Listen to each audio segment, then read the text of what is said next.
Hello and good day mga kapisda, and welcome to Jerry's Aquatics.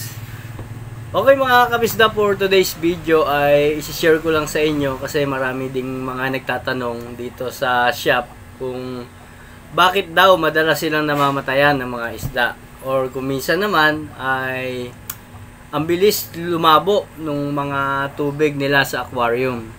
So, yan yung ipapaliwanag ko sa inyo, at base lang din to sa mga napag-aralan ko at mga na-experience ko na rin dito sa aking shop. Dahil kung mapapansin nyo dito, yung mga aquarium ko ay talaga namang malilinaw pa siya kahit hindi naman ibig sabihin, hindi naman yung sobrang dumi, pero malilinaw at malinis silang tignan. So, yan, isi-share ko na rin sa inyo kung paano yung ginagawa ko.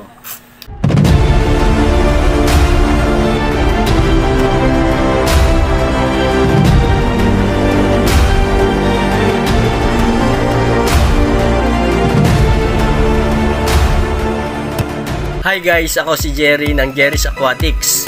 Gumagawa ako ng mga video patungkol sa mga aquarium needs, aquarium hobbies, and peacekeeping. So kung gusto mo ng ganitong mga video, feel free to visit sa channel ko at pakicheck mo na lang yung mga nagawa ko ng video. Una kasi, kaya tayo namamatayan ng isda, halimbawa, bagong bili yung isda natin. Then, kasabay lang nun yung pagsi-set up natin ng aquarium. So bagong set up pa lang yung aquarium natin, bagong bili yung isda, tapos ilalagay na natin agad. So yun, number 1, mamamatay yun dahil sa chlorine na nasa tubig. Kaya ina-advise ko, pag magsi-set up tayo ng aquarium, kailangan wag tayong gagamit ng dechlorinated na tubig or yung tubig sa gripo, kasi yun may chlorine talaga yung mga nasa nawasa.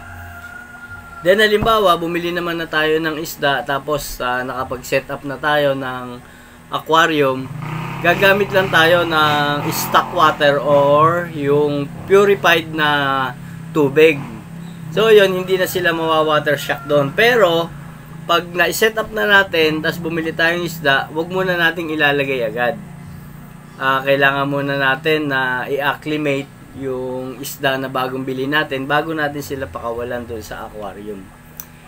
Yun mga kabisda, nasubukan ko na rin yung ganong paraan.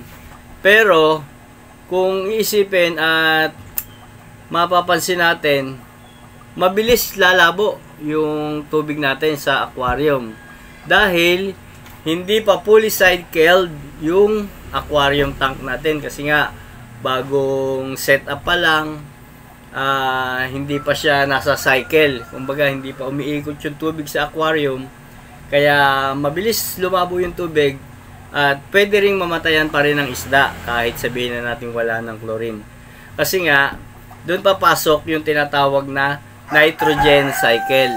Ano nga ba yung nitrogen cycle? Ito yung pagsacycle ng tubig. Pagsacycle ng tubig, nitrogen cycle nga eh. So ibig sabihin, paiikutin muna natin yung tubig.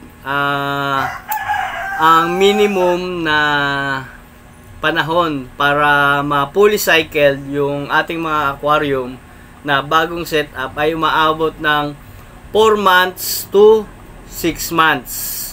Yan. Yan yung magiging oras o panahon na kailangan nating intayin para ma-fully cycled yung ating mga aquarium. Ang ginagawa ko dyan mga kapisda, kasi syempre kung 4 weeks, yung iba talaga mainipin, tapos hindi na umaabot ng mga 4 weeks to 6 weeks yung pagsacycle, okay lang naman yon. Halimbawa, sisimplihan ko na lang, bumili tayo may bago tayong setup na aquarium, tapos bumili na tayong isda. Pagkalagay natin ng tubig sa aquarium, dapat nga yon yung purified water o kaya stock water, pero gagamit tayo ng water conditioner. So ayan ang ginagamit ko, kasi may mabibili naman sa mga shop, sa mga pet store or sa mga online na yung mga ano na talaga, ready to use na bacteria or yung mga water conditioner. Ang isang water conditioner na ginagamit ko ay yung AquaCare. So gumagamit ako niyan, madalas kong gamitin yan. At sa tansya ko naman talagang effective naman siya dahil pag nilagyan ko kasi ng, halimbawa ganito, nilagyan ko ng tubig yung aquarium, lalagyan ko na siya ng water conditioner, then papaikutin ko na yung pump, papaandarin ko na. Pero isa-cycle ko muna siya ng at least mga 1 hanggang 2 oras bago ko lagyan ng isda. Tapos pag nilagyan ko siya ng isda, wag sobrang dami, halimbawa kahit mga 1 o 2 isda lang, para yung isda na yon ay hindi naman na siya mawawater siya kasi wala namang chlorine, basta na-acclimate na natin, basta doon napapasok yung nitrogen cycle pag nilagyan na natin ng isda. Una kasi, kaya nagkakaroon tayo ng nitrogen cycle at para ma-fully cycle natin yung aquarium, nagsisimula kasi yon dito sa isda. So, ibig sabihin, lalagyan natin ng pagkain, kakain sila, then magpupoops. So, ibig sabihin, pag nagpoops sila, yung mga isda, ang mangyayari doon, sa mga poops nila, katagalan, magiging ammonia. So, yung ammonia talaga ang pinaka-harmful or pinaka-toxic na bacteria na mabubuhay sa aquarium natin pagka nagpoops yung isda. So, ang mangyayari, kailangan natin ng isa pang bacteria or yung tinatawag na beneficial bacteria para naman mamatay yung mga ammonia. Yung bacteria na to na tinatawag na Nitrosomonas na bacteria. Yan, mga, ano yan, yung beneficial bacteria. So, pagka kinain na ng good bacteria or beneficial bacteria yung ammonia, mako-convert naman yung ammonia into nitrite. So, yan, bacteria din yan, yung mga bad bacteria, yung nitrite. Yung nitrite, hindi pa rin, ano yan sa isda kumbaga, ano pa yan, medyo delikado pa rin sa isda yan, kaya hindi pa rin safe yung aquarium natin, hindi pa rin safe na ilagay yung isda, kaya pwedeng mamatay pa rin sila.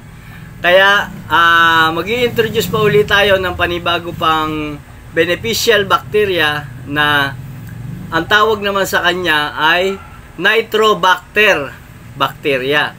So, ang gagawin niya, kakainin naman niya yung nitrite at i-convert naman yung nitrite to nitrate. So, yung nitrate, mga kapisda, bacteria din yan. So, pwede na yan. Pwede na sa aquarium natin yan, yung bacteria na nitrate. Ang masama lang, pag yung nitrate ay dumami ng dumami, so ibig sabihin, pag sobra, makakasama pa rin sa isda natin.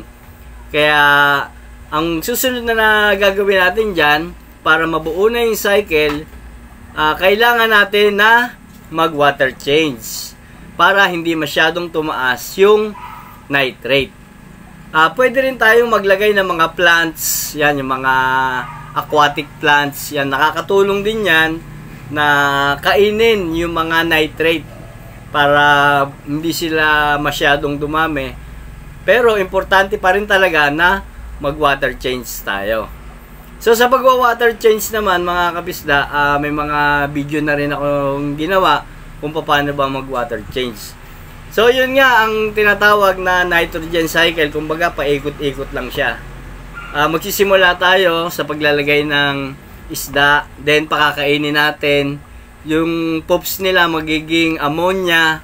Then, kakainin sila ng mga beneficial bacteria. At yung magiging byproduct nila, magiging nitrite. At ito namang si nitrite, kakainin naman ng isa pang beneficial bacteria, magiging C-nitrate na siya. At doon na papasok ang pag-water change para paikot-ikot lang siya. Kaya nga, cycle Kumbaga, yung isda natin na nakalagay doon, yun na yung magpapatuloy na ma-fully cycled na yung ating aquarium. So, yun lang mga kabisda. Tatagal nga lang siya, sabi ko nga, tatagal siya ng mga 4 to 6 weeks. Yun, pagka nasunod natin yung nitrogen cycle na yon, sure ako, hindi na kayo mamamatayan ng isda dahil na-experience ko na rin dito at sabi ko nga, hindi naman ako expert sa hindi ako eksperto sa mga ganito. Pero, yun lang ay base sa napag-aralan ko at na-apply ko na din, na-experience ko na din dito sa shop at naging effective naman. At yun nga, hindi na mamamatayan ng isda at hindi na rin agad-agad dudumi. Basta masunod natin or makumpleto natin yung cycle, then water change ang pinaka-importante. Ang nga pala, sa pagwa-water change naman, kailangan yung sakto, yung tama lang na pagwa-water change. Minsan kasi, ang nangyayari, nagwa-water change tayo 100% na napaka-ipinagbabawal talagang technique sa mga peacekeepers. So, kailangan lang natin mag-water change ng 30 to 50%. 50% maximum. So, yun lang yung kailangan nating gawin na water change. Basta every week. So, tuloy-tuloy lang yung cycle niya. Pagka nagawa natin yon, tatagal na yung mga isda natin. At hindi na siya ganun kabilis lalabo. Yun lang mga kapisda. Senior ko lang sa inyo yan dahil nga, syempre mahirap din naman na namamatayan ng mga isda. Kaya, yun, sana mai-apply nyo din sa pag-aalaga nyo ng isda. At yun, sana naintindihan nyo, nakatulong sa inyo yung nitrogen cycle na tinatawag natin. At kung bago ka pa lang ay palike, pindutin mo na rin yung subscribe button at notification bell para ma-update ka rin sa mga bago pong video na i-upload.